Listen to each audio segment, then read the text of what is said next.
रवींद्र चव्हाण शिवसेना संपवतात, रामदास कदमांचा घणाघात, चव्हाणांची तक्रार मोदींकडे करणार, माझ्या मुलाच्या मतदारसंघात भाजपच त्रास देते, कदमांचा आरोप।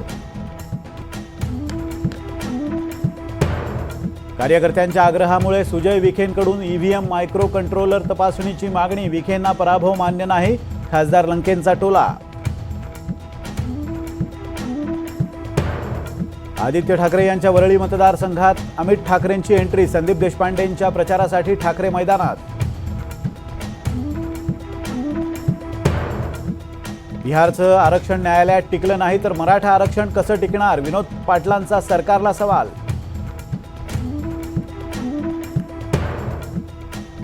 अठरा वर्ष पालकमंत्री राहिलेल्या अजितदादांना बारामती कळलीच नाही, खासदार सुप्रिया सुळेंचा एनडीटीव्ही मराठीच्या मुलाखतीत अजित पवारांना टोला।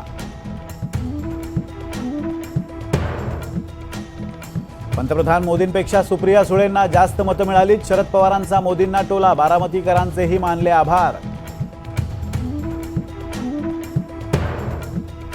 भावी आमदार नेता दमदार, बारामतीच्या लोणी भापकरमध्ये युगेंद्र पवारांचे बॅनर झळकले, विधानसभेला काका विरुद्ध पुतण्या लढत होण्याची शक्यता।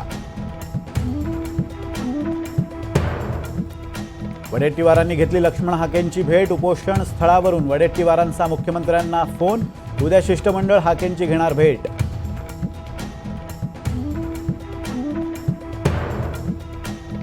पाटणा उच्च न्यायालयाचा नितीश कुमारांना मोठा धक्का, आरक्षणाची मर्यादा 50%वरून 65%पर्यंत वाढवण्याचा कायदा रद्द।